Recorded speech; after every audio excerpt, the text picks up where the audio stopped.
تو یہ اہل بیت علیہ السلام کا حق ہے، امام معصوم علیہ السلام کا حق ہے، اور اس میں کسی دوسرے کا حق نہیں ہے۔ انفال میں بھی کسی دوسرے کا حق نہیں ہے۔ یسألونک عن الانفال قل الانفال قل ان الفال للہ وللرسول صلی اللہ علیہ وسلم۔ تو یہ اللہ اور رسول صلی اللہ علیہ وسلم، امام معصوم علیہ السلام کا حق ہے، ٹھیک ہے نا؟ نحمده ونصلي ونسلم على رسوله النبی الکریم الامین، اما بعد۔ معزز ناظرین و سامعین، ایک کالر نے غالباً وہ کراچی کا تھا، حسن اللہ یاری سے سوال کیا کہ فے اور غنیمت ان کے اصل حقدار، بلکہ اس نے کال کیا کی، اس نے خود ہی کہہ دیا کہ یہ میں نے اپنے کوئی سید امتیاز حسین قاظمی سے سنا ہے کہ یہ صرف اہل بیت کا حق ہے۔ تو آگے سے حسن اللہ یاری نے کہا کہ فے اہل بیت علیہ السلام کا حق ہے، امام معصوم کا حق ہے، اس میں کسی دوسرے کا حق نہیں ہے، انفال میں بھی دوسرے کا حق نہیں ہے، یعنی مال غنیمت میں بھی اللہ کے رسول اور اہل بیت کا ہی حصہ ہے، کسی اور کا نہیں، اور مال فے میں بھی صرف اہل بیت کا حصہ، امام معصوم کا حصہ، کسی اور کا نہیں۔ جبکہ یہ دونوں چیزیں، ان دونوں کا جواب ہم قرآن مجید فرقان حمید کی روشنی میں دیکھیں گے، اور ترجمہ بھی میں سید فرمان علی کا ہی پڑھوں گا جو عمران کمپنی لاہور والوں نے شائع کیا کہ مال غنیمت میں کتنے حصے دار ہیں اور مال فے میں کتنے حصے دار ہیں۔ سورہ انفال کی آیت نمبر ہے 41، وَاعْلَمُوا أَنَّمَا غَنِمْتُم مِّن شَيْءٍ فَأَنَّ لِلَّهِ خُمُسَهُ وَلِلرَّسُولِ وَلِذِي الْقُرْبَى وَالْيَتَامَى وَالْمَسَاكِينِ وَابْنِ السَّبِيلِ۔ ارشاد فرمایا جان لو کہ جو کچھ تم مال لڑ کر لوٹو، یعنی مال غنیمت، اوپر لفظ ہے غنیمتم، غنائم، غنیمت، جس کو انفال بھی کہتے ہیں کیونکہ پہلی آیت کے اندر اسے ہی انفال کہا گیا۔ سورہ انفال کے شروع میں اللہ رب العالمین ارشاد فرماتا ہے یسألونک عن الانفال، اے رسول تم سے لوگ انفال، اب بریکٹ میں سید فرمان علی نے لکھا مال غنیمت کے بارے میں پوچھا کرتے ہیں، تو پتہ چلا کہ مال غنیمت کو انفال بھی کہتے ہیں۔ اب اللہ رب العالمین فرماتا ہے اور جان لو جو کچھ تم مال لڑ کر لوٹو،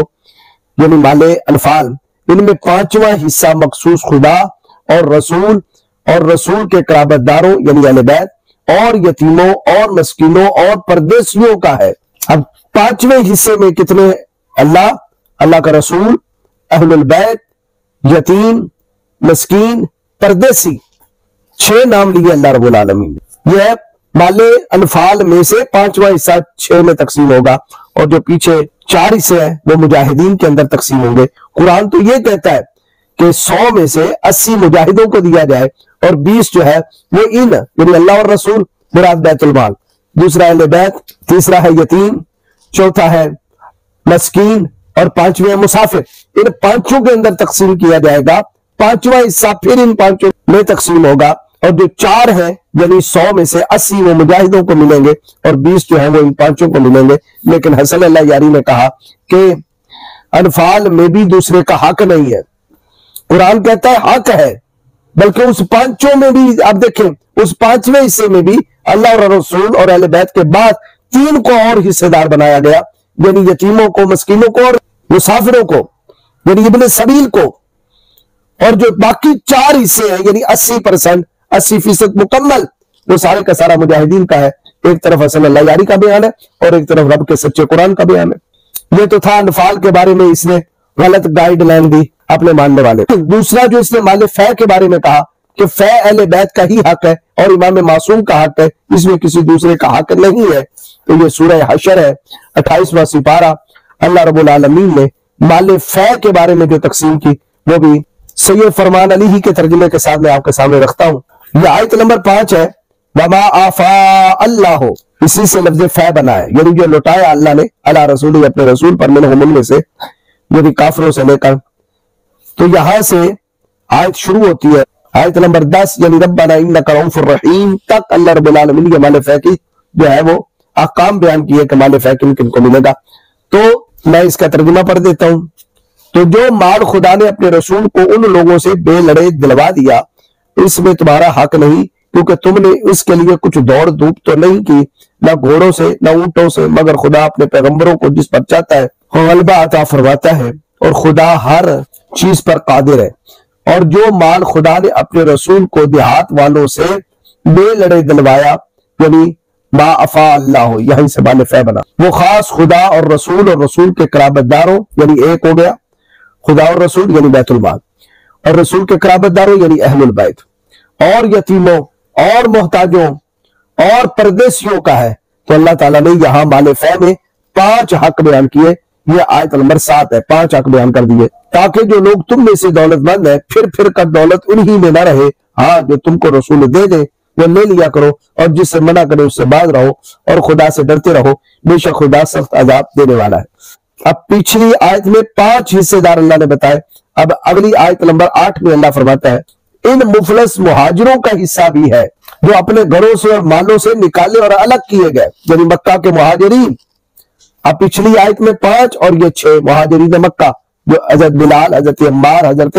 خباب بن عرط، حضرت عبداللہ بن مسعود، علی ھذا القیاس، وہ جتنے بھی مہاجرین تھے، فقراء تھے، ان کا بھی حصہ ہے۔ تو اللہ رب العالمین نے 6 حصے دار مال فہ میں بتائے، الگ کیے گئے ہیں، اور خدا کے فضل اور خوشنودی کے طلبگار ہیں، اور خدا کی اور اس کے رسول کی مدد کرتے ہیں، یہی لوگ سچے ایماندار ہیں۔ ایک تو اللہ تعالیٰ نے ان کو سچے ایماندار کہا جو مکہ والے ہیں۔ اب یہ 6 حصے دار ہوئے، اب مال فہ میں 7واں حصے دار فرمایا اور ان کا بھی حصہ ہے جو لوگ مہاجرین سے پہلے ہجرت کے گھر یعنی مدینہ میں مقیم اور ایمان میں مستقر رہے، یعنی انصار مدینہ، وہ بھی مال فہ میں حقدار قرار پائے، حصہ دار قرار پائے۔ اللہ رب العالمین نے سورہ حشر میں ان کا حصہ بتایا،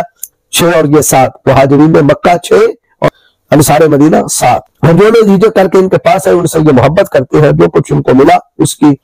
اپنے دلوں میں کچھ غرض نہیں پاتے، اگرچہ اپنے اوپر تنگی ہی کیوں نہ ہو، دوسروں کو اپنے نفس پر ترجیح دیتے ہیں، اور جو شخص اپنے نفس کو حرص سے بچا لے گیا تو ایسے لوگ اپنی دلی مرادیں پائیں گے۔ یہ آیت نمبر 9 تک اللہ رب العالمین نے 7 حصے بتائے۔ اب آیت نمبر 10 میں 8واں حصہ اللہ رب العالمین فرماتا ہے اور ان کا بھی حصہ ہے،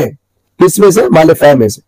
جو لوگ ان مہاجرین کے بعد آئے اور دعا کرتے ہیں کہ پروردگار ہماری اور ان لوگوں کی جو ہم سے پہلے ایمان لا چکے مغفرت کر، اور مومنوں کی طرف سے ہمارے دلوں میں کسی طرح کا کینہ نہ آنے دے، پروردگارا بے شک تو بڑا شفیق نہایت رحم والا۔ تو سورۃ الحشر کی آیت نمبر 5 سے لے کر 10 تک کی آیات بتاتی ہے کہ مال فہ میں 8 حصے دار ہیں۔ نمبر 1 اللہ اور اللہ کا رسول یعنی بیت المال،